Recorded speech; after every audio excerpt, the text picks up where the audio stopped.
কি কাজ করলে মন থেকে হিংসা অহংকার দূর হবে? হিংসা এবং অহংকারে দুইটা কাবিরা গুনাহ। কারোর ভালো চা দেখলে যদি আপনার অন্তরে জ্বালা পোড়া করে, অস্থির লাগে, বুঝতে হবে আপনার মধ্যে হিংসা আছে। কাউকে যদি ছোট মনে হয়, তুচ্ছ মনে হয়, নিজেকে কিছু একটা মনে হয়, বুঝতে হবে আপনার মধ্যে কি আছে?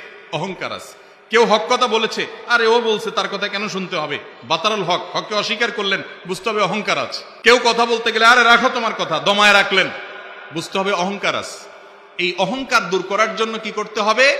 নিজের চাইতে যাদেরকে ছোট মনে হয়, তুচ্ছ মনে হয়, সে মানুষগুলোকে বেশি বেশি সালাম দিতে হবে, তাদের সাথে বেশি বেশি মিশতে হবে, তাদের সাথে বেশি বেশি বসতে হবে। তাতে নিজের অহংকার দূর হবে ইনশাআল্লাহ।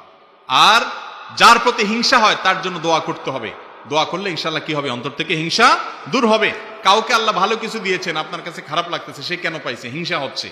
দোয়া করেন, আল্লাহ তাকে আরো দেন। মনে চায় না দোয়া করতে, তো দোয়া করেন। এক ছাত্র প্রশ্ন করছে, কয় হুজুর, অন্যের জন্য দোয়া করলে নাকি দোয়া কবুল হয়। এখন আমার